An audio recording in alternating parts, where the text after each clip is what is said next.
agradeceros a todos que estéis aquí, que compartáis este rato con nosotros, y quería, bueno, presentaros a Félix Ramos, que yo creo que ya casi todos los que estamos lo conocemos, ¿no? Viene a hacernos la presentación de su libro Onubense en el Ejército Republicano.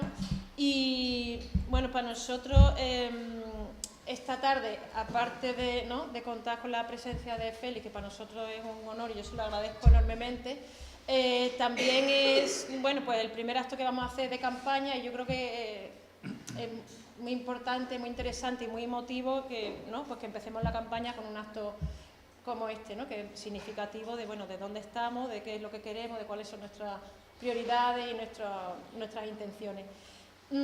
Además de la presentación del libro, creo que también importante, ¿no? Importantísimo destacar que queríamos que este acto tuviera también otra emotividad añadida, que es, bueno, pues hacer un homenaje a Bernardino Romero, ¿no? Que está aquí por parte de su familia.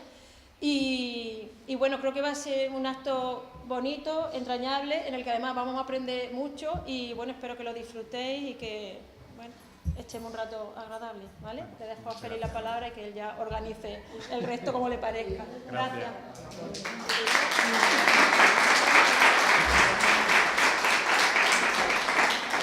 Bueno, pues muchas gracias, Nuria, muchas gracias a la Asamblea Local de Izquierda Unida por organizar este acto, en especial a Jorge, que es el que ha ayudado a todo que esté a punto para la presentación. Y bueno, como decía Nuria, es algo emotivo, porque nosotros este libro lo hemos presentado en muchos pueblos, ¿no? Es un libro que un poco recoge lo que son los valores, ¿no? Los valores que queremos resaltar siempre, ¿no? En el tema de memoria. Más allá habla de represión, que es, digamos, la temática que muchas veces vinculamos al tema de memoria, pero sobre todo es realzar esos valores, ¿no? De estas personas que lucharon por la libertad, la democracia, la justicia social y cómo siguieron defendiendo esos ideales más allá de esas fronteras, ¿no?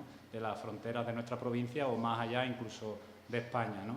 Y entonces, cuando tenemos oportunidad de que hay un miliciano vinculado a esa población, pues bueno, le hacemos un emotivo homenaje como queremos hacer hoy, ¿no? Bueno, presentar... Yo soy el presidente del Foro por la Memoria de Huelva, soy el responsable de Memoria de Izquierda Unida y, bueno, el objetivo fundamental, como comentaba, más allá de la recuperación de la memoria, siempre es buscar referentes, ¿no? Valores y prácticas sociales de las personas, de hombres y mujeres que defendieron la Segunda República, pero no desde una cuestión nostálgica, no cómo se vincula la memoria hoy en día, ¿no? Al lado personal y particular, que solo pertenece a la familia, sino es una recuperación colectiva, es una recuperación que pertenece a todo el conjunto de la sociedad, porque el patrimonio de la memoria es patrimonio de toda la sociedad en su conjunto, ¿no? Y es necesario que esto prevalezca, estos valores, porque son valores a los cuales tenemos que reflejarnos, ¿no?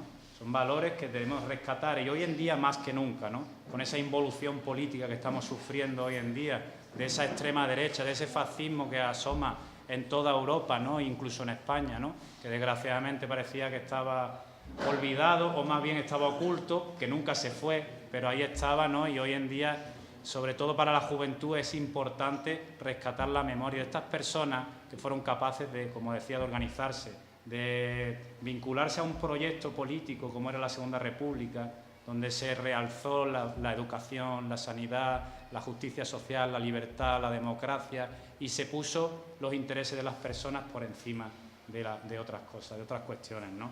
Entonces, para nosotros siempre la recuperación de la memoria significa eso, no significa otra cosa. No somos una asociación de familiares, somos una asociación que creemos en la lucha ideológica, y para nosotros esto es lucha ideológica, y es mucho más que nunca, más necesario que nunca traer a colación esta temática, ¿no? Y en ese objetivo nace esta publicación, como otras tantas que hemos hecho. Previamente hemos ido, digamos, corrigiendo ese déficit, sobre todo en Huelva, ¿no? Por ejemplo, lo hicimos ya con el movimiento guerrillero, la gente que huyó al monte y se organizó y puso en jaque al ejército franquista en el monte, y cómo fueron capaces de crear partidas guerrilleras y resistir a unas tropas bien pertrechadas y organizadas como eran las franquistas, y que tuvieron una épica y que era importante de resaltar y de traer a colación, de que esas personas como decían, no se rindieron, aunque Huelva fue tomada rápidamente y prácticamente no hubo oposición, pero estas personas fueron capaces de poner en jaque a las tropas franquistas y tuvieron esa épica que habría que dignificar y reconocer, y para ello publicamos un libro. También no olvidarnos de la mujer, que era muy importante. La mujer siempre es la gran olvidada en la historia, ¿no? Entonces hemos hecho un documental, se llama Luchadoras Anónimas, para hablar de la represión que sufrieron las mujeres, de hablar de esas mujeres que fueron el baluarte de muchas familias y que gracias a ellas sacaron a su familia adelante, cuando en una sociedad tan patriarcal como existía en aquella época, el varón era el único sustento que existía en la familia, las mujeres fueron capaces de organizarse y de resistir y sufrir las vejaciones que sufrieron en aquella época, ¿no? Entonces ese tipo de trabajo son los que nosotros nos dedicamos, y en ese sentir nace Onubense Editor Republicano, el Batallón Río Tinto, porque nosotros cuando empezamos a investigar escuchábamos siempre el Batallón Río Tinto en muchos expedientes, pero nunca supimos qué significaba, a qué se refería.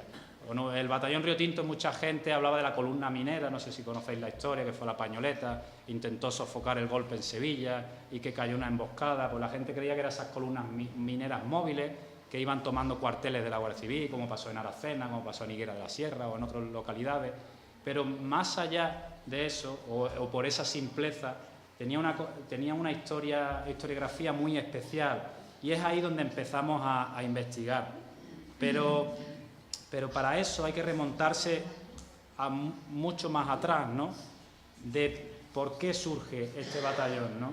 Entonces todo esto surge a finales del siglo XIX, con aquellas empresas mineras que se asientan en la cuenca minera, hacen aquel expolio económico y social tremendo, ¿no? en nuestra provincia, y transforman toda la orografía, ¿no? de la provincia, y transforman pueblos, transforman sociedades, transforman en definitiva lo que era nuestra provincia, pero en favor de aquello fueron capaces de construir un proletario industrial, que gracias a ese proletario industrial hubo una conciencia de clase profunda, sobre todo en las cuencas mineras, esos mineros que sufrían unas condiciones laborables tremendas, ¿sabes? Y prácticamente vivían de unos sueldos de miseria y unas condiciones pésimas, fueron capaces de organizarse y crear un movimiento obrero fuerte y unas estructuras obreras muy, muy fortalecidas a través de sindicatos y asociaciones obreras, ¿no? Todos conocemos el suceso del Año de los Tiros, en 1888, que fue el suceso que descabezó de alguna forma el movimiento obrero, el movimiento minero en la cuenca minera, y que tardaría mucho ese movimiento obrero en rehacerse, en rearmarse y en volver a organizarse. Y es ya a principios del siglo XX cuando empiezan otra vez a unos movimientos sociales a seguir reivindicando derechos, ¿no? Hay una serie de sucesos, de huelgas generales. Hay un suceso muy especial que a mí me gusta recordar, que se le llamó el motín de las mujeres, por eso hablaba de las mujeres, eso de la salida de las mujeres pidiendo pan y mejoras sociales. Pues esas mujeres se amotinaron en Nerva, quemaron la garita de los jefes, hicieron una fortaleza y una reivindicación muy grande que tuvo una repercusión muy grande en la cuenca, ¿no? Pero sobre todo en la década de los 10 es cuando realmente hay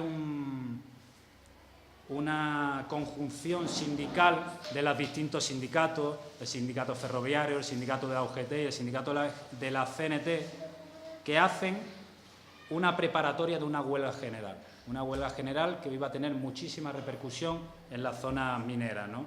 En el año 1913, esas pequeñas voces dispersas se organizan a través del papel destacado de onubenses como Félix Lunar, de Aroche, o Eladio Fernández Gocheaga, que nosotros hacemos mención en el libro porque es un personaje fundamental para organizar todo lo que sucedió en Madrid con el Batallón Río Tinto, y otros militantes anónimos que con ese trabajo constante y callado fueron capaces de movilizar a toda la cuenca minera, a todo el conjunto de las poblaciones mineras y, digamos, articular una respuesta colectiva al colonialismo de las empresas mineras inglesas, de la Rio Tinto Company y otras tantas, ¿no? Por ejemplo, lo que son el temas alimentarios o sanitarios, ¿no? La construcción de economatos, las mutuas de trabajadores, ese tipo de cuestiones son las que empiezan a articularse y empiezan, digamos, a revertir en la población, ¿no? Y en esas reivindicaciones, el 22 de junio de 1913 salen a la calle con 11 reivindicaciones.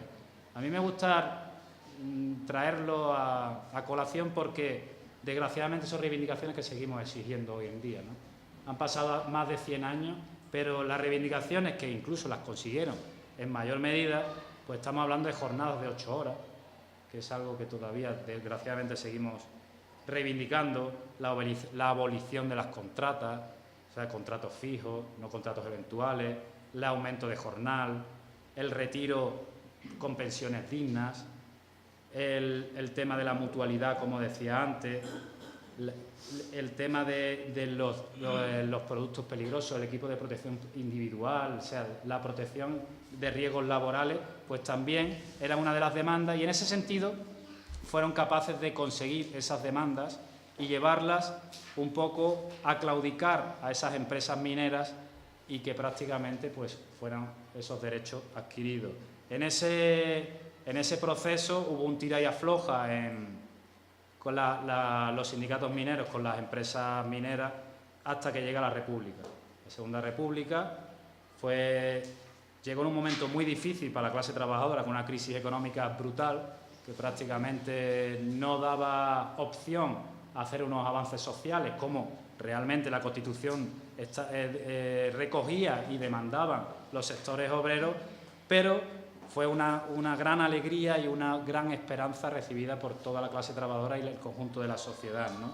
Y en ese advenimiento, pues la Segunda República pues tuvo sus más y sus menos, y digamos hubo un tira y afloja con la oligarquía, los terratenientes, la banca, que se opuso a ello, y pronto vimos como en el año 32 pues hubo un intento de golpe de Estado y como hubo unas resistencias bastante fuertes, ¿no? Hay un historiador inglés que en un libro, no recuerdo ahora cómo se llama, pero recoge una frase que es, para que veáis que cuando se habla de la Guerra Civil o de la Segunda República, es lucha de clase.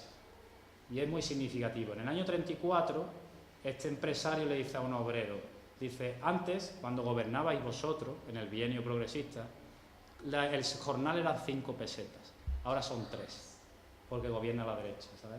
Y esa frase simboliza muy bien lo que significaba el momento actual, digamos. La Segunda República era una esperanza para un pueblo, era una esperanza de una vida digna, de un mundo mejor, y esa esperanza chocaba de frente con la oligarquía que había dominado desde siempre en España y que realmente no podía permitir que la clase más desfavorecida, la clase trabajadora, por fin se liberara de ese yugo, y simboliza muy bien ese enfrentamiento que se produjo durante todo ese periodo breve pero esperanzador de la Segunda República, ¿no?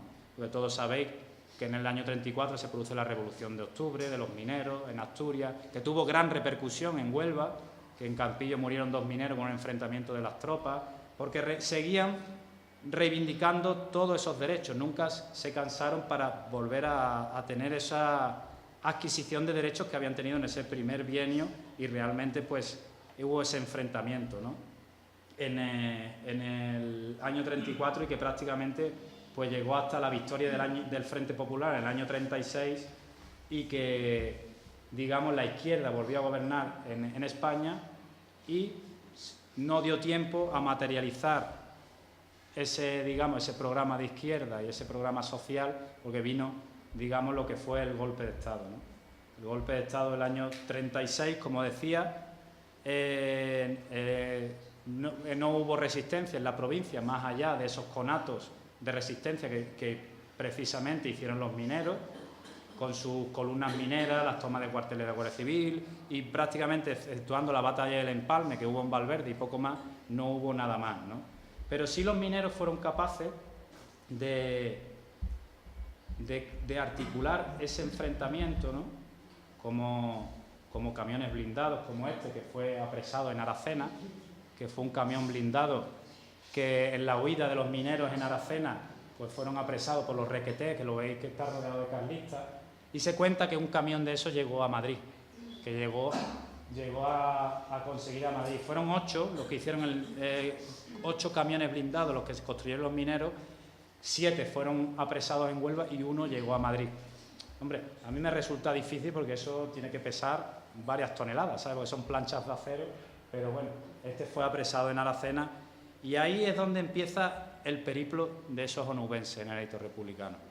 Porque muchos huyeron al monte cuando tomaron las poblaciones, sabéis que se iban tomando las poblaciones, se iban cometiendo asesinatos masivos, con la famosa saca de los falangistas, los asesinatos sin juicio, etcétera, etcétera, y muchos se huyeron al monte, pero los que no pudieron resistir o los que ya no podían soportar las condiciones de la sierra, pues huyeron hacia Madrid, y es allí donde Eladio Fernández Gocheaga y otros sindicalistas de la UGT, en este caso, pues crean lo que es el Batallón Río Tinto. El Batallón Río Tinto nace en septiembre de 1936. En Madrid, cuando prácticamente el golpe apenas dura 2 meses y ya, digamos, ha derivado a una guerra civil, lo que son los partidos políticos crean sus propias milicias. Dependiendo de la ideología que tuvieran cada milicia, pues organizaban un propio batallón, ¿no? Y en este caso, pues el Batallón Río Tinto, que son sindicalistas de la UGT, pues se crea en Madrid con personalidades del sindicato, Eladio Fernández Gocheaga, Clemenciano Bilbao, que se habían destacado en las luchas mineras que contaba antes, ¿no? Y entonces ese batallón, pues prácticamente lo que aglutina son a todos los huidos de la provincia, no son de la cuenca minera, porque aglutina a muchos, digamos, militantes de la UGT, pero no necesariamente eran de la cuenca minera, eran de todos los pueblos. Curiosamente, la mayoría de los militantes de ese batallón eran de Aracena, eran muchos de Aracena, y creemos, la idea que sopesamos es porque la huida se hizo desde Aracena. Como habéis visto ese camión, todos huyeron desde Aracena y de ahí enlazaron hacia Extremadura y pudieron ir huyendo hacia Madrid, ¿no? Y en ese periplo que pasa por Extremadura, pues básicamente en los diarios de la época, en la prensa, ahí tenéis Eladio Fernández Gocheaga, que fue, digamos, el organizador del batallón, el cerebro, por decirlo de alguna forma. Todos los que estaban escondidos en la prensa republicana empiezan a aparecer multitud de artículos haciendo una llamada a que vayan a Madrid, a que se prepare la resistencia en Madrid por lo que se avecinaba. Sabéis lo del no pasará, la frase mítica de Madrid. Pues en esa defensa de Madrid participan todos los milicianos del Batallón Río Tinto. Y esa fue la primera escaramuza de todos los milicianos del Batallón Río Tinto. Y a partir de ahí, pues los milicianos de este batallón se encargan básicamente de la defensa de Madrid. No están en el frente, como decía Rosalía, no es que estuvieran en el frente. Ellos, digamos, hacían un trabajo de retaguardia. Ellos lo que hacían era defender la capital a capa y espada, porque realmente era el baluarte de la República, de la defensa de la República, era Madrid. Y en ese trabajo prácticamente se materializó en este batallón y en otras tantas milicias.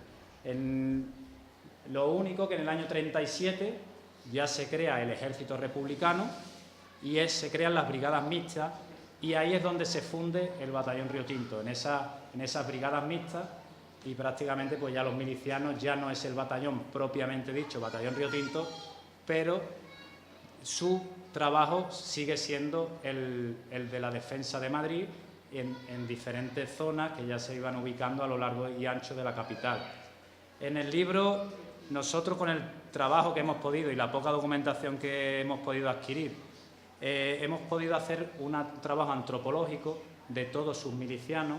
Hemos hecho un trabajo por edades, por profesiones, por procedencia, etcétera, etcétera, y hemos un poco hecho la trayectoria desde que huyen desde Huelva hasta que llegan a Madrid y donde van desarrollando todo su trabajo, y desgraciadamente hasta que se pierde la guerra.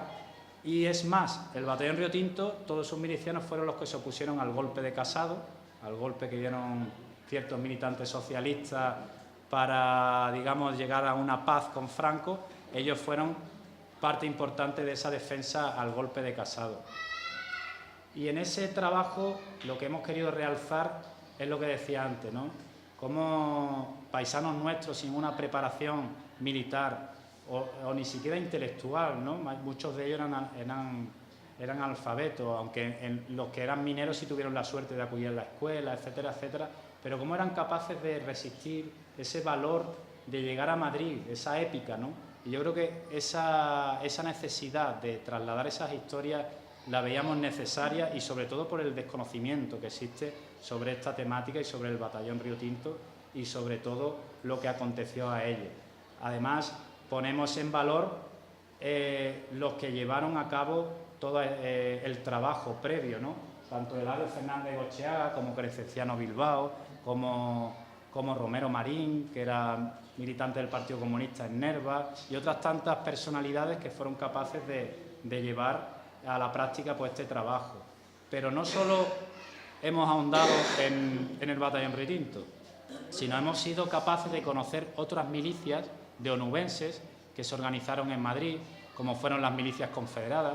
Las milicias confederadas eran del sindicato, la CNT, y crearon su propia milicia también.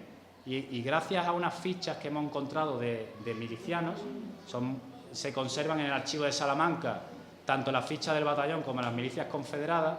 No están todas, desgraciadamente, pero hemos conseguido aproximadamente unas 250, nos han dado pie un poco para conocer todas las personas y toda la procedencia y hacernos una idea, como decía, de un estudio antropológico de cómo se organizaron estas personas, qué edades tenían, qué procedencia, y digamos, un poco haces también, digamos, un estudio de dónde tenía más peso, digamos, una ideología u otra, como puede ser la UGT en la cuenca minera o la CNT, en este caso en Nerva, porque las milicias confederadas, la mayoría había una fortaleza muy amplia de la CNT, de los anarquistas, y la mayoría de los milicianos confederados eran de la CNT, y entonces hemos capaces de hacer ese estudio sobre estos dos batallones, pero aún así había otros más.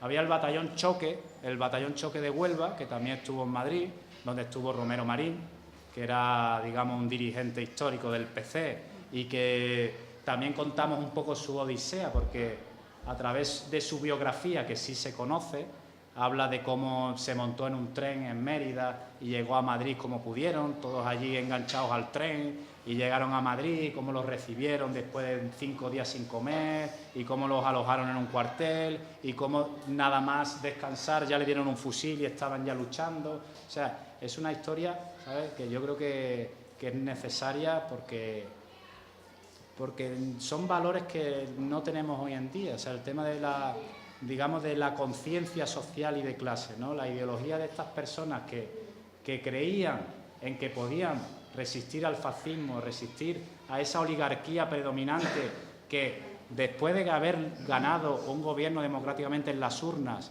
se lo habían robado todo tras un golpe de Estado y una guerra tan cruenta. Estas personas seguían creyendo en ello y seguían luchando y se merecerían un reconocimiento, ¿no? Y entonces, a través de historias, siempre nos vamos a las historias conocidas, como la de Romero Marín, pero hay militantes o milicianos desconocidos, y es como el caso de Bernardino y tantos otros que no se conocen esas personas, ¿no? Y por eso nos gusta trasladar esas historias anónimas, pero a lo mejor conocidas en localidades como Valdezufre, en el caso de Bernardino, y tantas otras, como nos ha sucedido, por ejemplo, en Fuenterido, que llevamos la historia de un miliciano que no se sabe nada. Solo sabemos que fue miliciano. No se conoce en el pueblo y no se conoce en ningún sitio. No hay documentos. Es como si no hubieran existido. Como si no estuvieran, ¿sabes? Como si hubieran desaparecido. Y entonces es algo triste por la situación, digamos, de impotencia que existe alrededor de la memoria, ¿no? Porque, digamos, es un impulso particular, o bien de asociaciones o bien de familiares, que intentan de alguna forma sacar a la luz estas historias, pero que no tienen un apoyo institucional o un apoyo incluso social por ese olvido autoimpuesto que nos hicimos en la transición y que nos hicieron olvidar, y que yo creo que es necesario traer esas historias, como decía antes, y un homenaje que traemos nosotros particularmente a este pueblo, pero aquí deberíamos tener a una institución delante, que fueran capaces de decir, vamos a poner en la plaza el nombre de Bernardino o de otro, o de otra persona, o vamos por una calle, o vamos a hacer un reconocimiento oficial. Porque yo creo que las personas, más allá de ese reconocimiento, sobre todo sus familiares, necesitan superar ese trauma, ¿no? Ese trauma adquirido durante tantos años de silencio, de tantos años de no poder hablar abiertamente. Porque si realmente estamos en democracia, tendríamos que ser capaces de poder hablar tranquilamente de estos temas, ¿sabes? Y no tener que casi ocultarnos, ¿no? O sacar simplemente una bandera republicana ya es cuestión de que hasta nos detengan, ¿no? O que nos insulten, o que nos suceda algo malo, ¿no? Y yo creo que si queremos una democracia de verdad, tendríamos que construirla, pero a través de la memoria.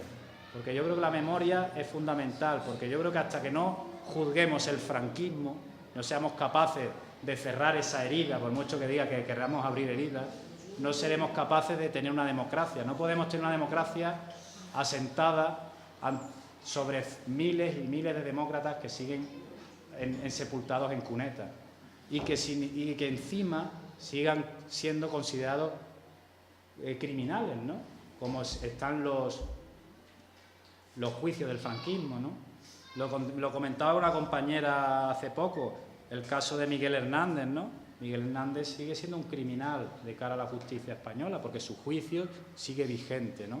Entonces, ese tipo de cuestiones, más allá de justicia, que evidentemente las víctimas necesitan verdad, justicia y reparación, yo creo que es fundamental que en las escuelas se escuche o se estudie historias como estas, ¿sabes?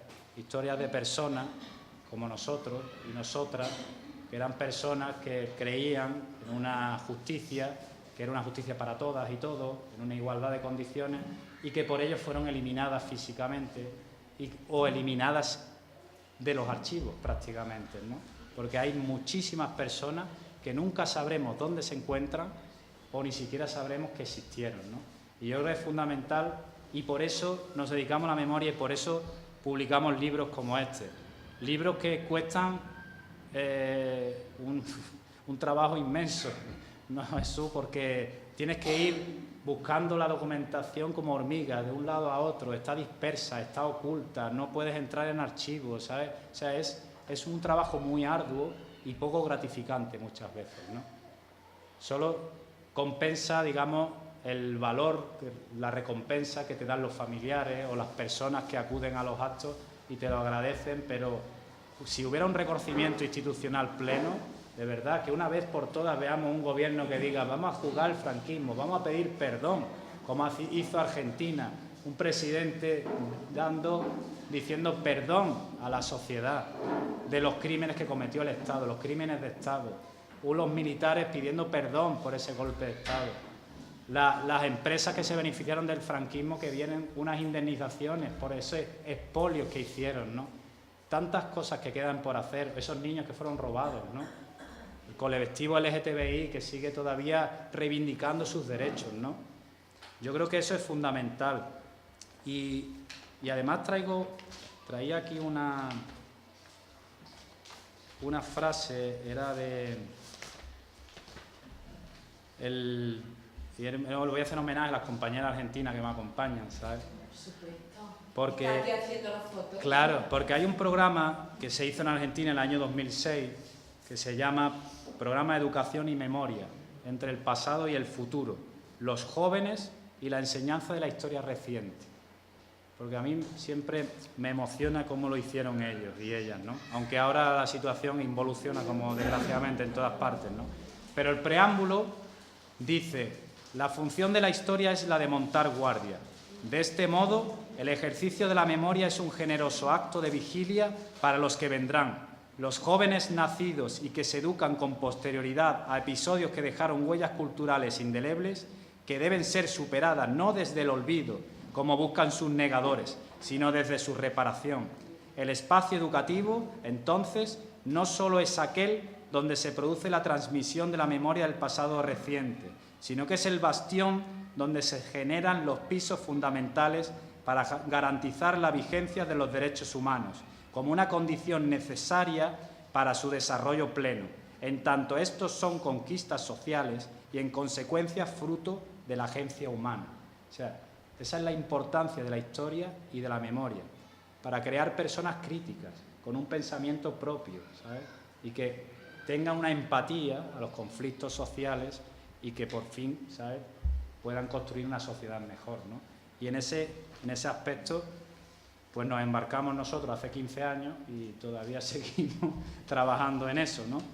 Y bueno, y solo traer también, agradecer, siempre lo hago, a Cristóbal García, que es un profesor de la Universidad de Huelva, que nos ha ayudado muchísimo, que me ha acompañado en multitud de actos y que tuvimos la suerte que nos prologara el libro y que él pues resume muy bien lo que nosotros quisimos contar, ¿no? Y él dice que Onubense en Edito Republicano es un esfuerzo por recuperar las vidas, los nombres y la dignidad de quienes, después de que la provincia de Huelva cayera en manos de los alzados el 18 de julio, consiguieron llegar a Madrid para seguir combatiendo por un futuro digno para todos.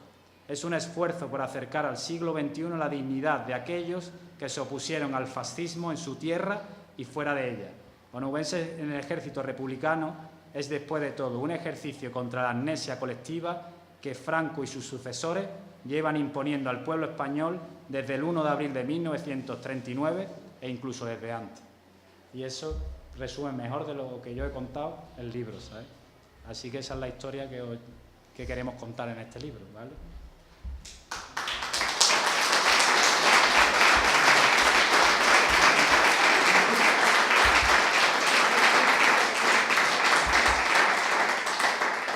Y bueno, y más importante aún, pues es recuperar la memoria, aunque están presentes en sus familiares y amigos, pues de Bernardino Romero Esteban, ¿no? Esa es una de las fichas que yo comentaba antes del batallón que se conservan, ¿vale? Creo que son 250 y algo, de las milicias creo que son 270 y tantas. Aunque en los archivos militares, no lo contaba antes, dice que el batallón Río Tinto tuvo 806 milicianos, o sea, más de 800 onubenses que estuvieron enrolados en este batallón, ¿sabes? Pero no hemos podido recuperar todas. No sé si es porque se destruyeron, porque todavía habrá un cajón pendiente de buscar, pero esa es la ficha de Bernardino Romero Esteban, que tenía 20 añitos, cuando llegó, que ingresó el 10 de octubre del 36 en el batallón Río Tinto. Y bueno, Cecilio, Elisa eran sus padres, que era domiciliado en la aldea de Valdezufre y que pertenecía a la UGT como la mayoría de los milicianos del batallón Río Tinto. Hay algunas fichas que hay anotaciones que a lo mejor pone, pues pasó a la compañía de ametralladora o pasó al 5º regimiento. En este caso no hay anotación ni sabemos cuál fue, digamos, el destino posterior de Bernardino. Me imagino que estuvo de miliciano en el batallón hasta que en febrero o marzo se creó el Ejército Republicano y ya pasaría a las brigadas mixtas y le pasarían a diferentes cuerpos, ¿no? Entonces, era soltero, con 20 añitos, bueno. ¿Esa es su letra? Claro, porque cada uno se rellenaba sus fichas, ¿Esa ¿sabes? es su letra?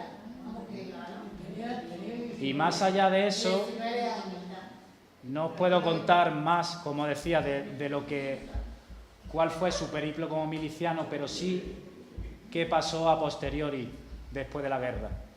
Después de la guerra, este expediente, no se ve muy bien, ¿no? Este expediente es... Vale, me he pasado. Este expediente es del campo de concentración de Jerez de la Frontera. Por lo visto, Bernardino, después de la guerra, lo detendrían en, no sé si en el Levante o lo que sea, porque un hermano suyo me ha contado que estuvo en Almería. No sé si es que intentó huir, a lo mejor, al norte de África, en los barcos que salieran. Pero sí estuvo en el campo de concentración de Jerez de la Frontera, como pone aquí. Estaba vacunada de la antivariolica y no deja ninguna responsabilidad, procede del campo de concentración, ¿sabes? O sea, estuvo en un campo de concentración en Jerez de la Frontera. Aquí le cambian el nombre al padre, pone Emilio, pero era Cecilio, ¿vale? Y este es el primer expediente que nosotros encontramos de la prisión de Jerez de la Frontera. De aquí, de Jerez de la Frontera, pasa a la prisión provincial de Huelva. Este es su expediente de la prisión provincial de Huelva. Uy, este ordenador es mío, yo soy más malo. El delito era rebelión militar. Esta es la ironía del franquismo, ¿no? Digamos, acusan de rebelión a los que se habían mantenido leales, ¿no? ¿Sabes? Y bueno, aquí ya tenía 22 añitos cuando entra en la prisión en el año 39. Aquí un poco pone la complexión, aquí tenéis un poco las características físicas de él.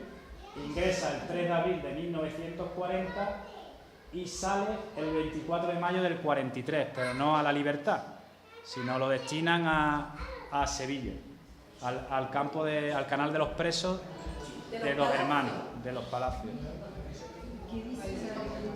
Aquí hay un documento que es el resumen carcelario, que procede de Jerez, que le pasa al juzgado el Consejo de Guerra, que es del 9 de abril de 1939, y el oficio del 22 de enero del 43, que es cuando entra en el campo de concentración el canal de los presos, en el campo de trabajo, ¿no? Este es el resumen de su condena, donde se supone que tenía que haber sido puesto en libertad en el 69, perdón. El 10 de abril de 1969, porque lo condenan a 30 años, ¿vale? Por rebelión militar. Entonces, aquí viene un poco, él entra en prisión el 19 de abril de 1939, lo condena a 30 años de prisión. El 14 de febrero del 41 se hace la ejecutoria, o sea que ratifican la condena, le hacen, digamos, le abonan el tiempo que ya ha estado en prisión, que son un par de años, y bueno, en abril del 69 tendría que haber puesto en libertad, se supone, ¿no? Pero hay un caso muy curioso que a mí me ha encantado, ¿sabes? El padre de Bernardino, en el año 41, Cecilio, escribe una carta a Franco, ¿vale? Le escribe una carta a Franco pidiéndole que libere a su hijo, ¿vale? Cecilio Romero Esteban, natural de Aracena y vecino de Valdezufre, con domicilio en calle Alta número 6, de estado casado, de 63 años y profesión labrador, a vuestra excelencia y con el debido respeto, expone que teniendo a mi hijo Bernardino Romero Esteban en la prisión provincial de Huelva, sufriendo condena de reclusión perpetua en virtud del tal sumario, que le fue instruida, cuya vista se celebró en Consejo de Guerra sumarísimo de urgencia en el año 40, sentencia fundada en la filiación izquierdista de mi desventurado hijo. Bueno, me imagino que usa un lenguaje, ¿sabe? Un poco para el peloteo, vamos. En supuesta participación en el asalto al cuartel de la Guardia Civil de Higuera de la Sierra, porque la acusación que se le hace es porque hizo guardias en Valdezufre, que se supone que destruyó las imágenes de la iglesia que hubiera y que tomó parte en la toma del cuartel de la Guardia Civil de Higuera de la Sierra, ¿vale? El supuesta toma de esta provincia, hechos que no se encontraba ni podía encontrarse justificación en el sumario que le fue instruido. Siendo notorio que el que acude a vuestra excelencia en demanda de justicia es un modestísimo ciudadano que gana el pan de su familia en el cultivo de una parcela de tierra labrada con sudor de su frente, ha vivido siempre en el respeto a la autoridad constituida y en los principios de la Iglesia Católica, y que ha surgido el glorioso movimiento nacional, prestó su colaboración humilde pero entusiasta, dando uno de mis hijos a la lucha contra el mal, sirviendo en las filas del Ejército Nacional, donde continúa. Pues bien, Señor, además pone en mayúscula el Señor, yo os juro por el nombre de Dios que mi hijo durante el asalto al cuartel de Higuera, de cuya participación se le acusa, permaneció a mi lado, siendo por ello inocente. Esta acusación puede ser confirmada por los testimonios de las autoridades vecinos de la aldea de Valdezufre, donde residimos, y conociendo está cortadísimo concepto que la justicia le merece, o sea, el respeto a la justicia le merece, vaya, ironía que le digan eso a Franco, ¿vale? Y luego contigo suplico a vuestra excelencia que en virtud de los hechos alegados me digne acordar revisión en el sumario que se le instruyó a mi hijo Bernardino Romero Esteban, para que restableciendo la verdad podáis, Señor, darme a mi hijo y así cumplir con uno de los postulados que forman la trilogía de nuestra recobrada España por ser de justicia en Valdezufre el 4 de diciembre de 1941. O sea, es como una campaña de indulto que se comenzó Y básicamente parece que... ¿Te puedo preguntar ahora después? Sí, espérate que yo termino rápidamente. Parece que surtó efecto porque ahora se empiezan a pedir informes. Este es un informe que se le hace a la jefe local de Falange, aquí en Valezufre, donde, bueno, pues hablan de que no pueden informar que exista algo relevante que decir de Bernardino más allá de lo que ya se le había acusado previamente en el Consejo de Guerra. Al igual se refiere el comandante de la Guardia Civil. Esto ya es en marzo del 43, ¿vale? Esta documentación, bueno, esto la voy a pasar después. Esta es la confirmación de indulto que se le hace en el año 1946. En el año 46 se le concede a Bernardino el indulto. Pero lo cómico de esto es... Lo cómico es que ahora cuando van a notificárselo al canal de los presos, se dan cuenta que Bernardino hace 3 años que no está allí. ¿Sabes? Claro, a mí me resultó súper gracioso, ¿sabes? Es que hay una carta... No sé qué ha pasado. Ahí, no me funciona. Se había pillado. Entonces, hay un documento que no sé por qué no funciona. En el documento ya notifican por carta a la prisión provincial de Sevilla diciendo notifiquen al preso, al reo, que se le ha concedido un indulto y que se le va puesto en libertad. Entonces, prisión de Sevilla contesta a la de Huelva diciendo, mire usted, es que desde el 22 de septiembre del 43 no sabemos dónde está este señor. Se ha escapado con un grupo de reclusos y que no sabemos dónde está. Entonces ahora la prisión de Huelva manda un escrito al fiscal diciendo revoquen la concesión de indulto porque como no sabemos dónde se encuentra, ahora tenemos que investigar qué ha hecho este recluso en ese periodo de fuga porque a lo mejor no se le puede conceder el indulto porque a lo mejor ha cometido actos delictivos durante esos 3 años de fuga, ¿no? ¿Sabes? Y a partir de ese momento se le pone en busca y captura y no saben dónde se encuentra Bernardino, ¿sabes? A mí me encantó la historia, ¿sabes? Porque, claro, yo me pongo a leer y digo, ay, qué trascendental, y cuando leo la concesión de indulto y la carta es que es cómica, ¿sabes? La prisión provincial de Sevilla y diciendo, bueno, sí que no sabemos dónde está este señor. Se fue el 22 de septiembre del 43 del campo de concentración. Y hay una serie de cartas pidiendo que escrito a la Guardia Civil y eso, que lo investiguen, que a ver dónde se encuentra este señor, ¿sabes? Y a partir de ese momento es lo que yo puedo contar porque no sé más nada. Ahora sois vosotras y vosotros que... Bueno, muchísimas gracias, Feli, a mí me ha encantado y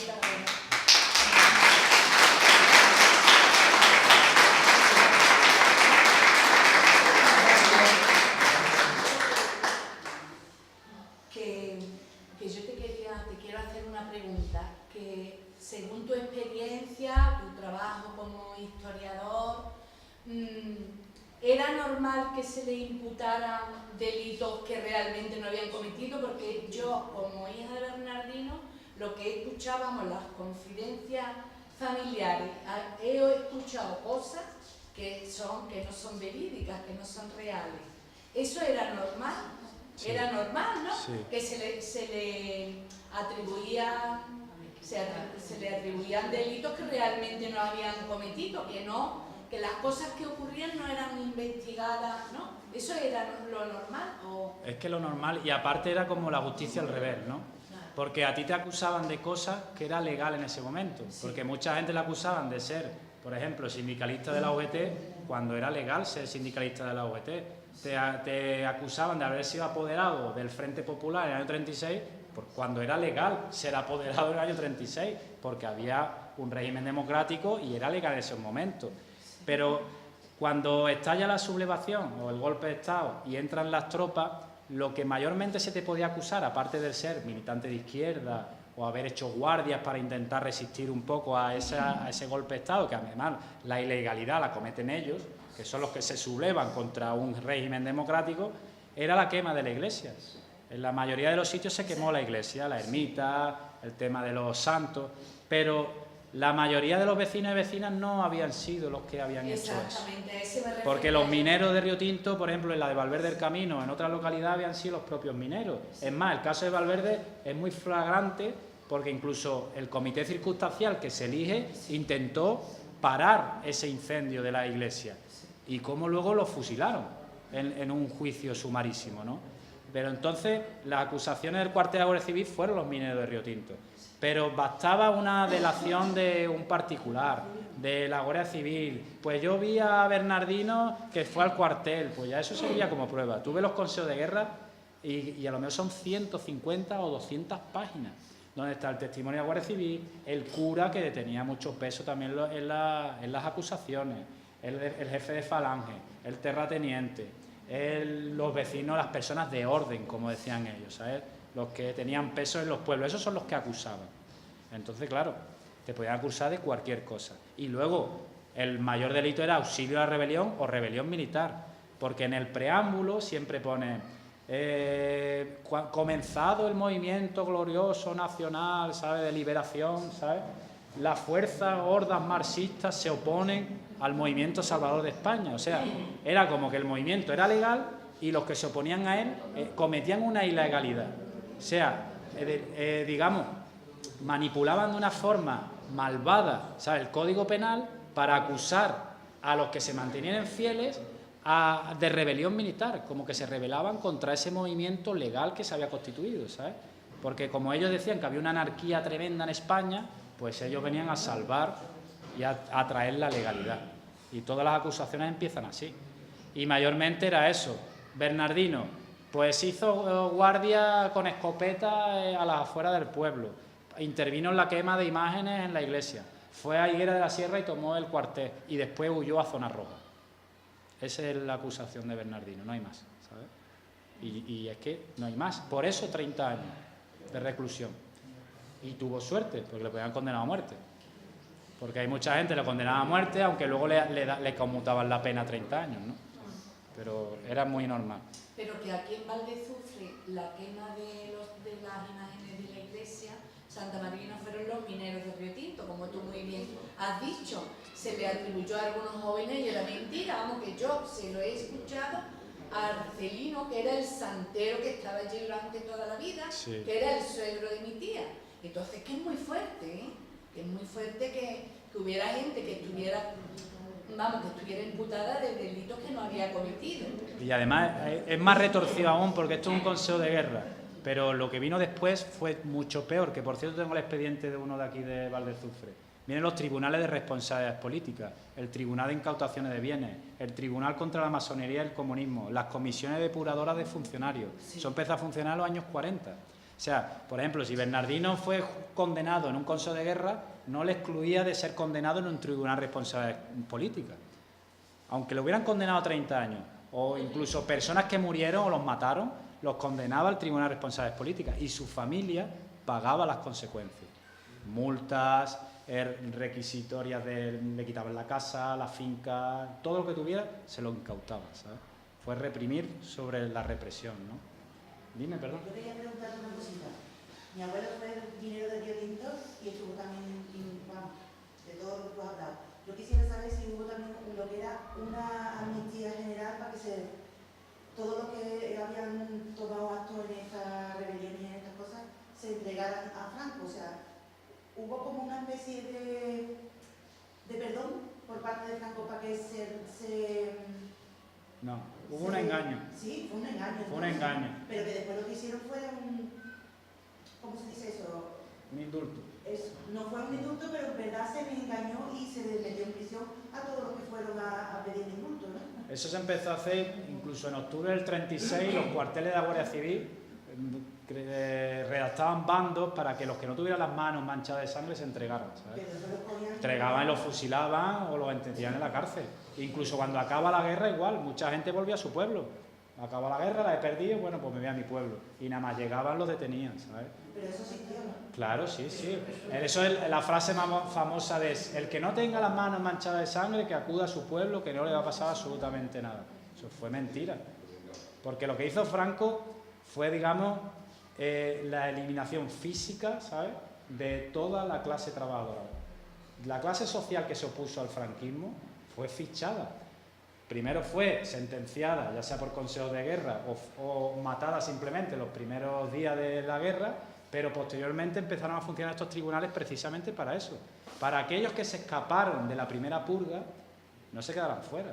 Y crearon el Tribunal de Responsabilidades Políticas.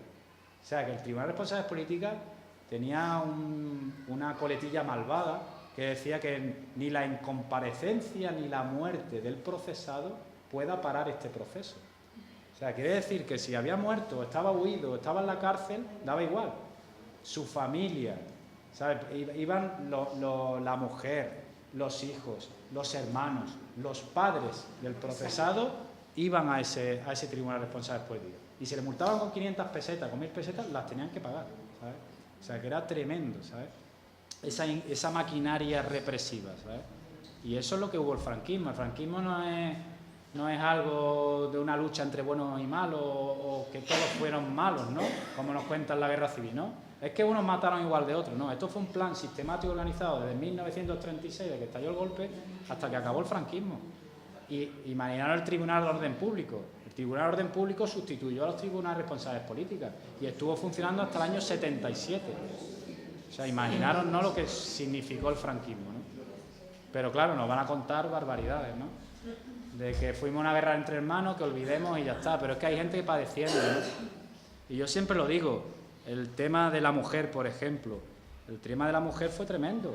Estaban los preventorios y los reformatorios de mujeres que estuvieron funcionando hasta el año 82, donde se le hacían barbaridades a las mujeres por no seguir el patrón que se le imponía durante la doctrina franquista, ¿no?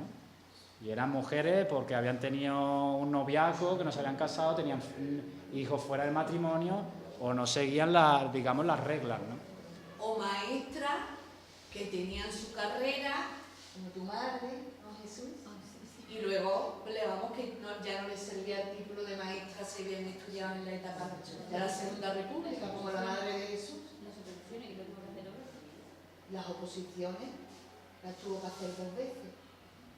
O las comisiones de depuración de funcionarios, que caían muchas maestras en ese sentido, que a lo mejor decía que le enseñaba libros subversivos, que no seguían la doctrina católica, pues entonces o corrían el escalafón o nunca más podían ejercer, o un montón de cosas. Esas son las comisiones depuradoras de funcionarios, que en Huelva se cebó con los maestros y maestras, ¿no? Que de hecho hubo muchas muertes de maestros y maestras, y era sencillamente por eso, por no seguir la doctrina, ¿no? Pero las mujeres siempre lo resalto porque fueron las más castigadas entre esos colectivos y es lo más desconocido, ¿sabes?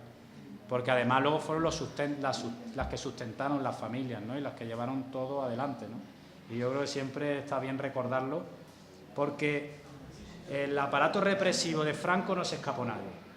No se escapó nadie. El arco fue amplísimo y se cebó con todos los colectivos. El colectivo LGTBI, por ejemplo, la prisión de Huelva fue una de las prisiones que más castigó al colectivo LGTBI y que estuvo hasta el año 91, 91, haciendo prácticas de electroshock y prácticas tremendas para curar la enfermedad de los homosexuales, ¿no?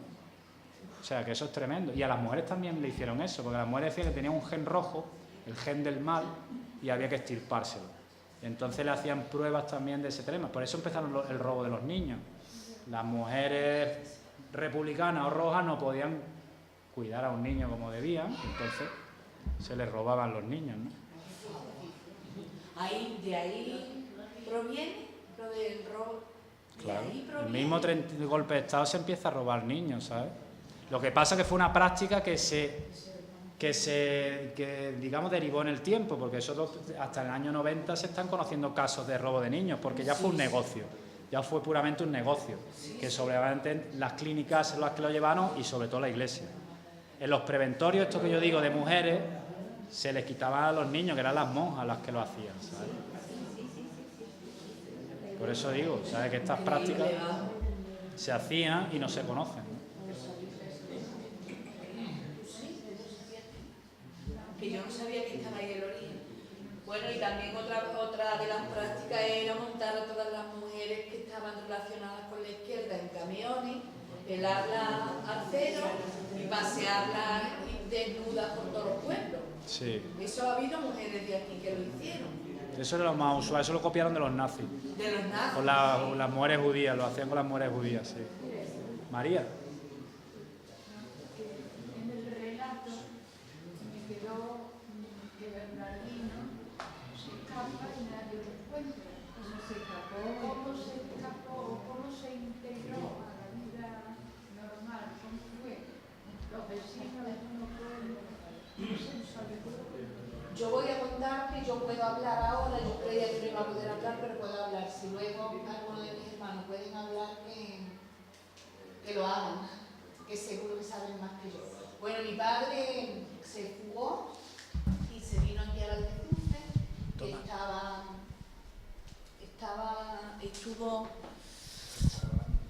que estuvo con el nombre cambiado viviendo aquí en Valdezufre. Y bueno, se cambió de nombre, ya la gente lo conocían por Pepe, no por Bernardino. Y nada, bueno, que empezó a trabajar en el campo, en lugares donde no se le identificara. Todo el mundo lo sabía aquí en Valdezufre, pero nadie, la verdad es que si él sobrevivió y no lo cogieron es porque realmente hubo mucha solidaridad por parte de Valdezufre. Así que aprovecho para agradecérselo a la gente que está aquí, que muchísimo.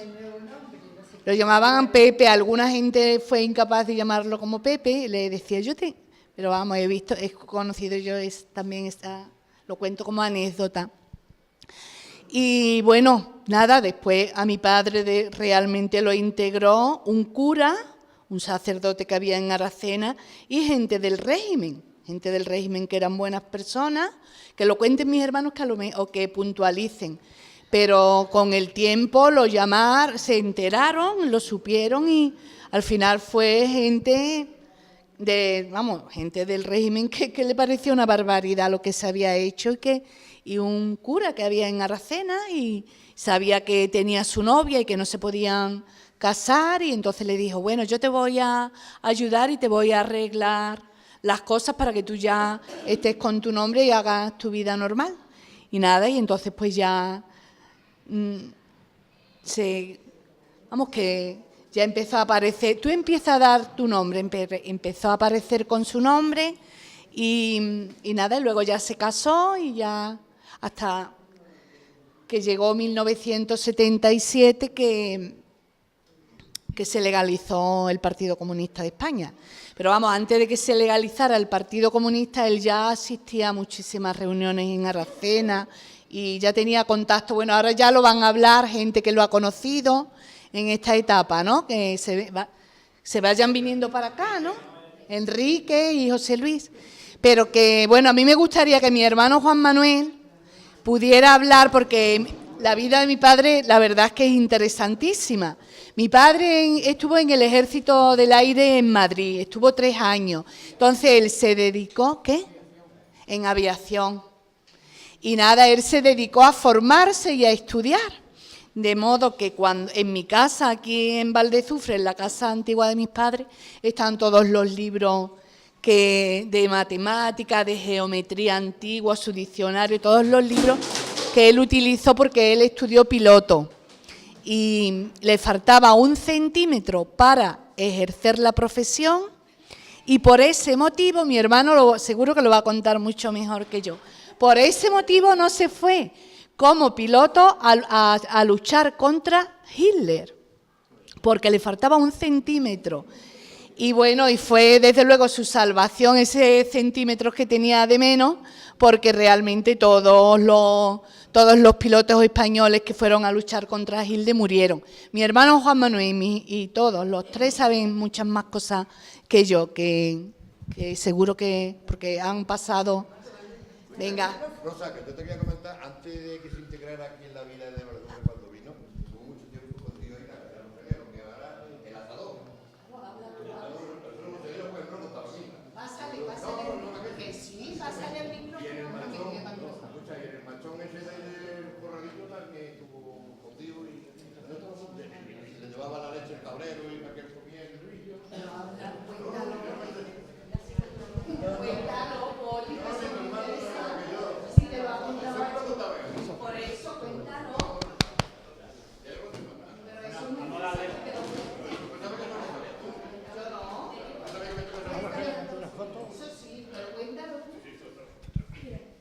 Todos ahí. Sí.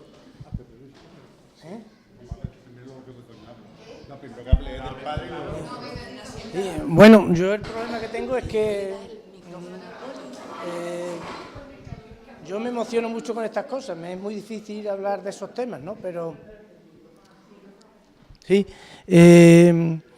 bueno, Félix ha dejado, cuando él se escapó del canal de los presos, de los palacios, entonces se escapó con otro preso más, al que cogieron a los 2 o 3 días. Sí, y sí, bueno, al otro lo cogieron a los 2 o 3 días, él se vino, andaba por la noche y se escondía durante el día.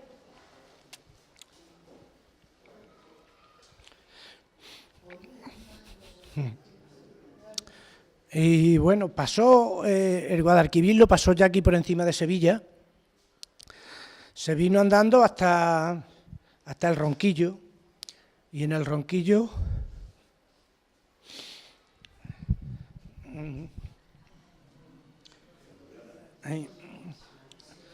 bueno, en el Ronquillo ya él conocía la tierra porque él había estado de sementera con su padre, y bueno, llegó andando ya hasta aquí, hasta Valdezufre. Él se acordaba de que una tía de él vivía en la casa de Rosalía, es la última casa que hay a la salida de Valdezufre. Y él recordaba que la tía tenía un hijo que se llamaba José y tenía cabras. Y cuando llegó por la noche, porque él quiso entrar de noche, metió una vara por debajo de la puerta. A ver si estaban las cámaras. Sí, y las cabras se levantaron y bueno, y ya llamó a la tía y lo recogieron. Entonces él lo que se fue es al campo y el primo pues le llevaba la comida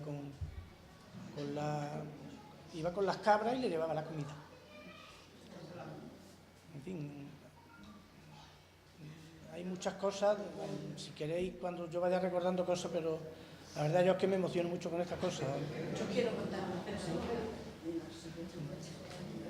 Bueno, yo es que lo he llorado todo.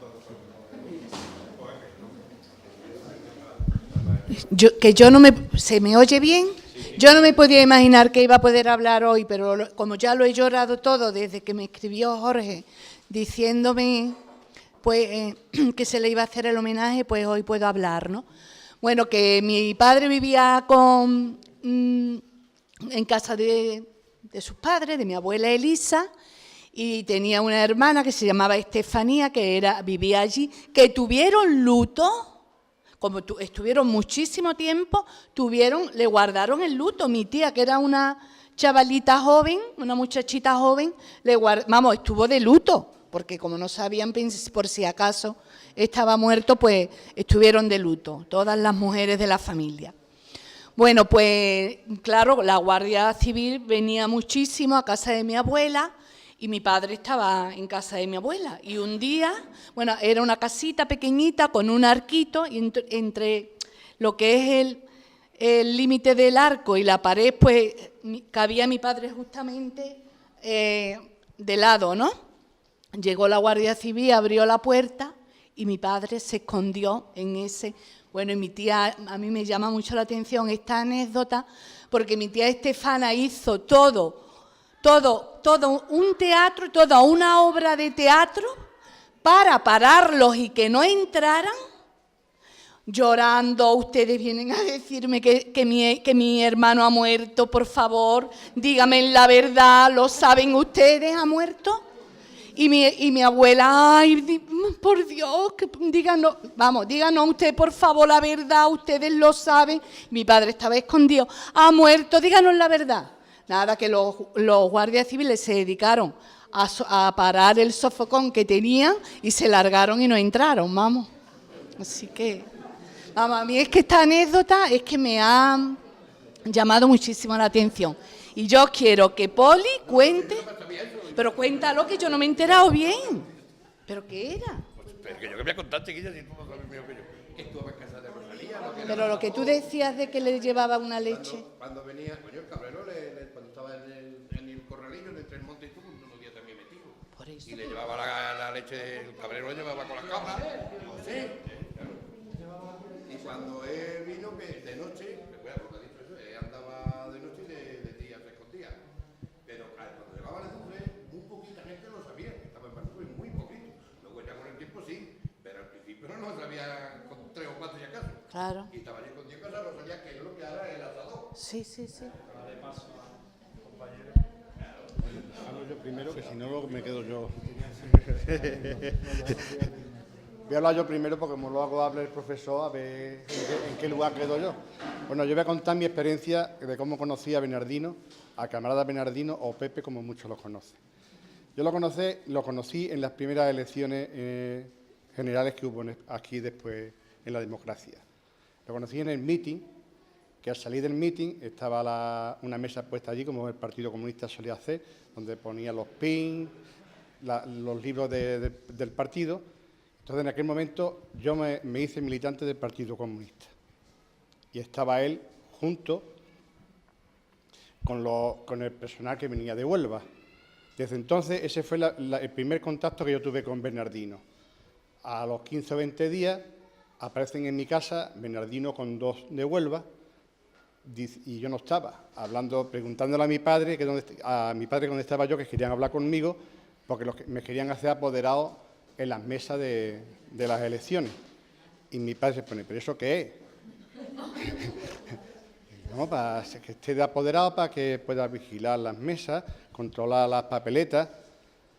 Y dice mi padre, ¿pero mi hijo del Partido Comunista? Bueno, total, ahí se quedó la cosa, ellos ya se fueron, como no me pudieron encontrar, y cuando llego a mi casa la bronca fue supina. Yo tenía entonces unos 19 años, calculo. De hecho, no pude ser apoderado, porque entonces en aquella época la mayoría de edad era a los 21 años. No pude ni siquiera votar, pero el carnet sí que lo tenía. Carnet de papel que se abría, Dolores Barrio y Santiago Carrillo, se pegaba los sellos de las cotas con saliva. Todos los años hacíamos la entrega de carnet, era una cosa muy bonita, muy simbólica. Bernardino nunca faltaba, nunca faltaba. Bueno, es que se me va la cabeza porque yo no soy muy parco para hablar, porque no estoy acostumbrado. Bueno, pues ese fue el primer contacto y de ahí pues fue una cosa continua. Luego llegó la creación de sindicatos, de comisiones obreras. Pues mi mujer, entonces mi novia y yo, fuimos los que creamos aquí comisiones obreras. Él, pues de momento, era el personal el que estaba dedicado aquí a Bar de Azufre. Eso fue un contacto mucho más continuo. Eso era semanalmente. Yo le traía los sellos, él me llevaba el dinero, o sea, todo el contacto. Y luego, pues fue cuando decidimos, aquí un culpable, la candidatura de la CII. Están las fotografías ahí. Entonces, yo era el alcaldable. Vaya personaje. No, yo una anécdota, tú ahora hablas de eso. Te quiero decir que, y ahí está, me acuerdo perfectamente, era este salón, pero de otra manera, en el mismo sitio. Y él prácticamente pues nos presentó. Y de ahí el contacto con Bernardino fue conmigo muy fluido. Hubo una cosa que no la quiero contar porque no fue culpa de él, pero que tengo yo una espina clavada ahí, que yo luego se la contaré a la familia, pero que no tiene absolutamente nada que ver con eso, pero un borrón muy negro para mí. Y yo lo que no quiero decir es eso, tener un recuerdo muy entrañable de Bernardino, del camarada Bernardino, que para mí fue una persona importante, de verdad. Y ya me empieza a emocionar más que el hijo. Dejo de hablar y ahora aquí el colega Enrique tiene muchas más cosas que decir.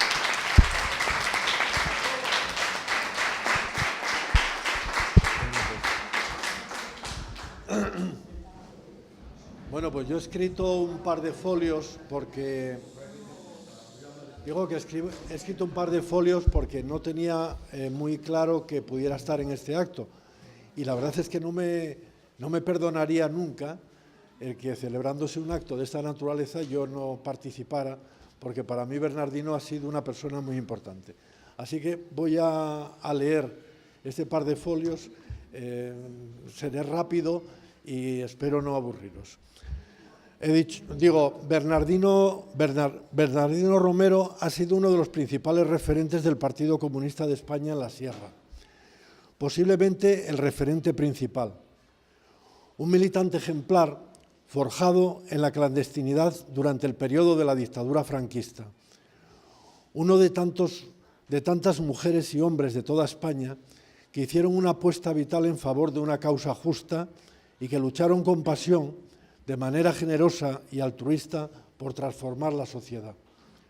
Su causa no debería quedar en el olvido. Arriesgaron su vida, su libertad, por hacer coherente la teoría con la práctica y desde esa coherencia trabajar por la liberación de los más desfavorecidos y legar a las generaciones futuras un mundo mejor en el que se hiciese realidad la divisa de la Revolución Francesa, que está presente de una forma u otra en todos los combates sociales de la época contemporánea: la libertad, la igualdad y la fraternidad. ¿Es imaginable una causa más noble? Mi primer contacto con Bernardino fue a principios de los años 80 del pasado siglo, poco tiempo después de mi llegada a Aracena, cuando él ya había cumplido los 65 años. Le vi por primera vez en la campaña del referéndum sobre el Estatuto de Autonomía de Andalucía, un domingo de octubre de 1982, cuando participaba en un acto político en la Plaza Marqués de Aracena. Él era el único orador y estaba rodeado de unos jóvenes, todavía adolescentes, que supongo serían sus hijos Juanma, Eli y Rosalía. Bernardino y Ceci, me imagino que como eran mayores no estarían, a quienes yo todavía no conocía.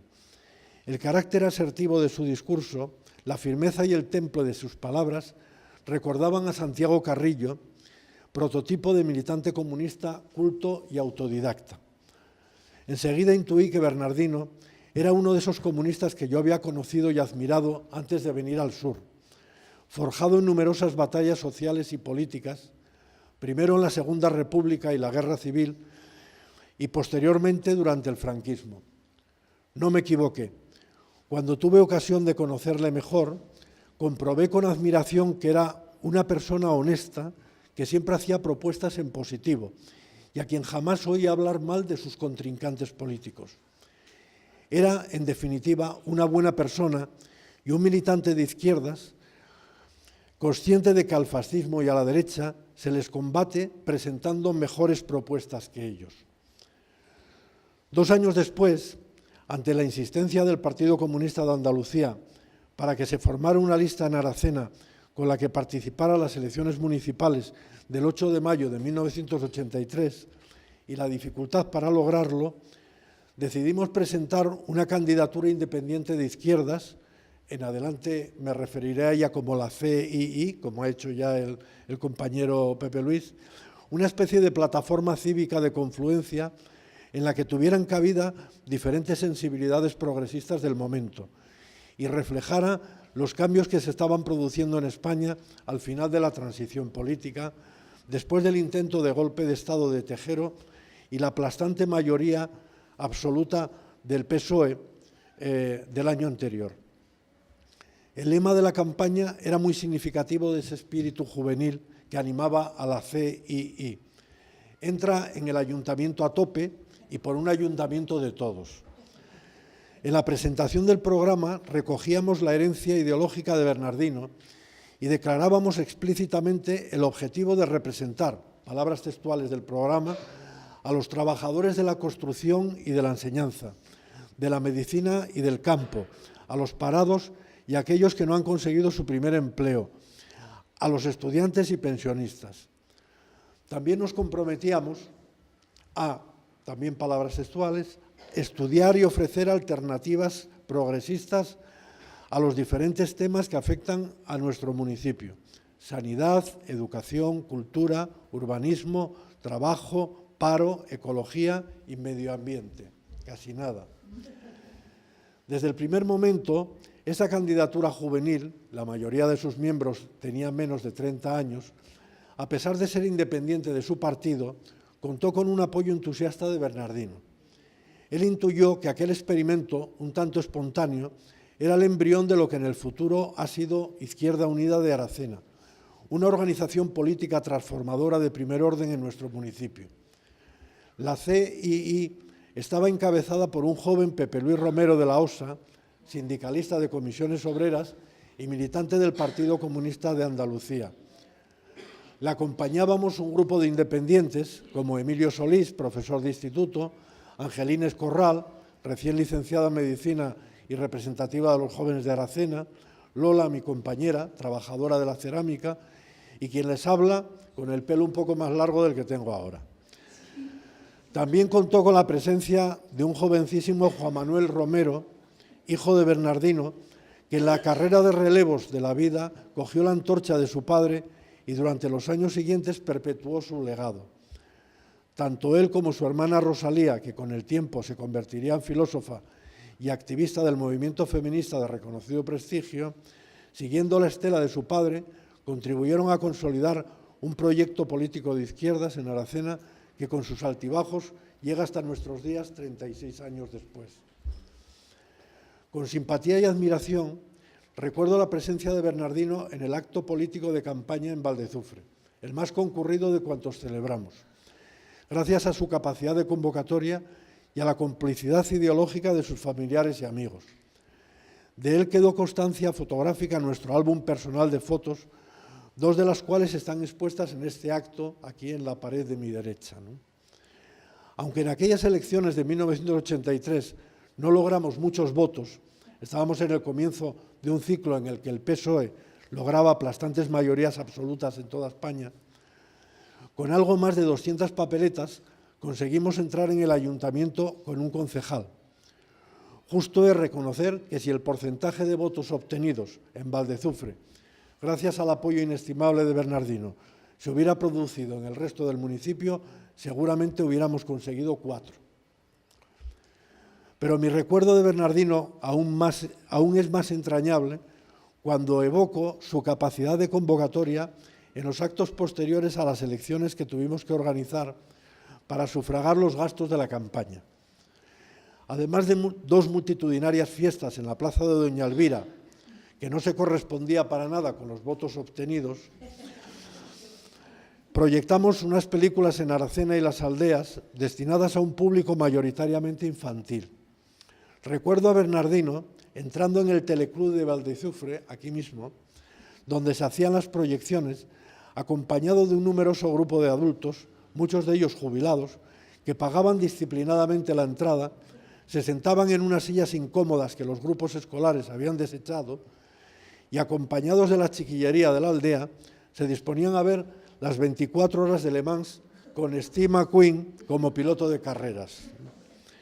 Era comprensible que transcurridos 15 minutos de proyección y otras tantas vueltas al conocido circuito de la ciudad francesa, aquellos disciplinados espectadores adultos salieron con discreción del salón y que alguno de ellos, sin perder la corrección, dijera entre dientes: «No está uno harto coches».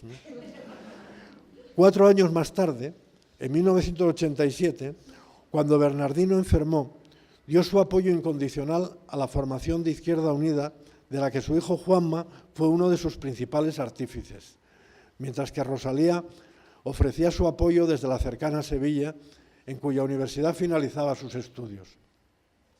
Debido a la dificultad que Bernardino tenía para desplazarse a Aracena, acudíamos a su casa a menudo, donde tanto él como Casi, su mujer y compañera, nos recibían con una familiaridad exquisita y lograban que nos sintiésemos como nuestra propia casa.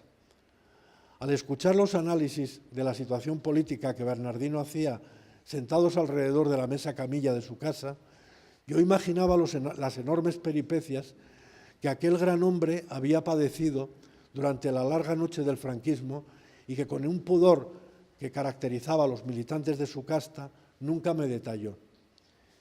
Por el respeto con el que le trataban los dirigentes del Partido Comunista de España e Izquierda Unida cuando venían a Aracena y visitaban a Bernardino, ya enfermo, en su casa de Valdezufre, Marcelino Camacho y Julio Anguita, entre otros, supimos que aquel hombre a quien hoy homenajeamos y que tanto me recordaba en su forma de expresarse a Santiago Carrillo, había sido una persona muy valorada por su contribución a la democracia en nuestro país, a la defensa de los derechos de los trabajadores y, en última instancia, a la liberación de las clases sociales oprimidas. El compromiso y la acción de personas como Bernardino han contribuido y contribuyen a que el mundo que habitamos sea cada día un poco mejor, más justo e igualitario, y que los conocidos versos de Bertolt Brecht tengan cada día un sentido renovado.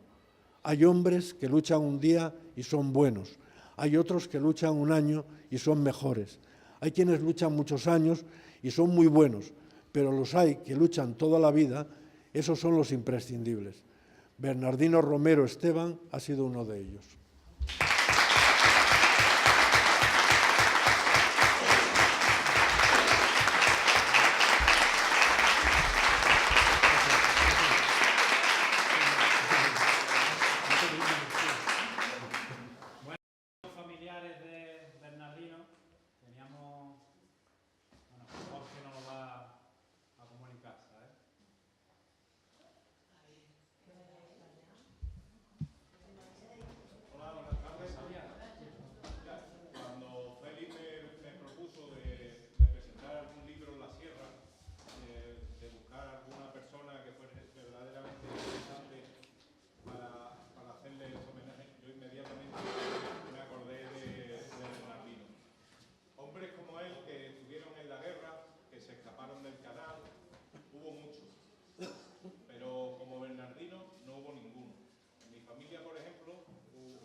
Ya dijeron, mira, nosotros ya hemos cumplido, vamos a dejarnos de problemas, no nos metamos en líos. Sin embargo, Bernardino estuvo en la lucha y no paró nunca. Porque Bernardino para mí es como el Che Guevara. Bernardino prefirió vivir siempre de pie que morir a rodillas. Entonces hoy le traemos una placa a los familiares, que les vamos a hacer entrega ahora mismo, y un par de fotos para si quieren hacer algún cuadro o algo. Si queréis más, pues yo os imprimo todas las cosas.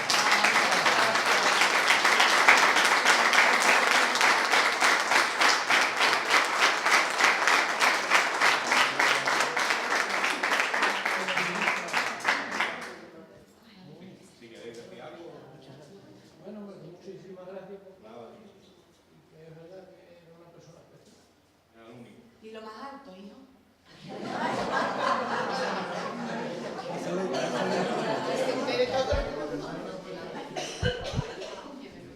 Venga, dilo, vamos.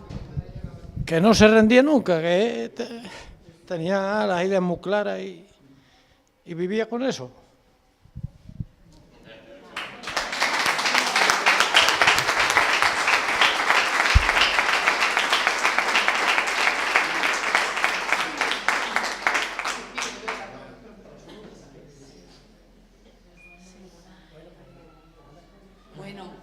Bueno, yo quiero darle las gracias a Izquierda Unida, a la Asociación por la Memoria Histórica, particularmente a Jorge González, Jorge Sevilla, perdona, que me he equivocado, Jorge Sevilla, que fue el primero que se puso en contacto conmigo y el autor intelectual de este acto es Jorge Sevilla.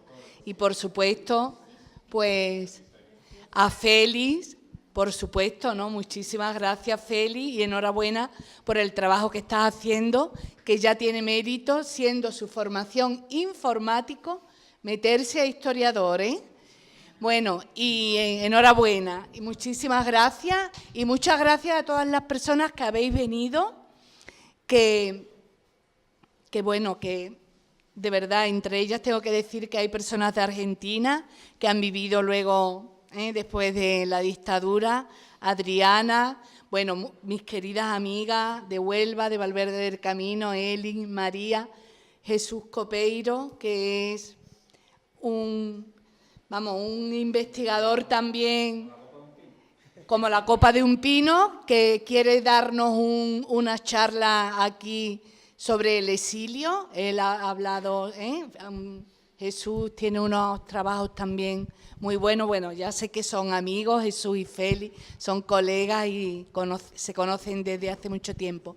Los he nombrado porque creo que, bueno, que vengan gente de Argentina y que vengan personas que también están investigando, pues me parece muy importante, ¿no? Por supuesto, vamos, nombraría uno a uno y una a una, porque a la mayoría os conozco y os aprecio mucho, y a otras personas pues ya os he conocido hoy. Muchísimas gracias. ¿Tú quieres decir algo? Bueno, yo creo que no. Bueno. Yo agradecer, ¿sabes?, que habéis participado en un acto, yo creo que tan emotivo, y lo que referíamos de referentes de lucha, yo creo que Bernardino refleja todo eso, ¿no? ¿Sabes? Una persona que no se agotó, que no se cansó de luchar por unos ideales y miraron la peripecia, la resistencia, ¿no?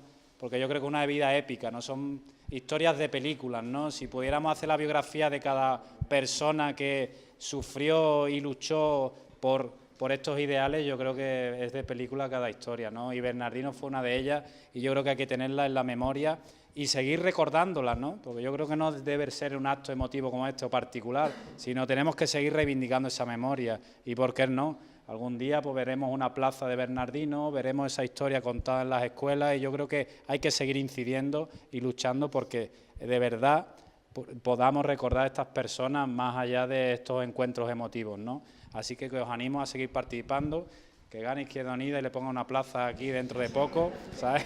Y así que sigamos recordando. Muchas gracias.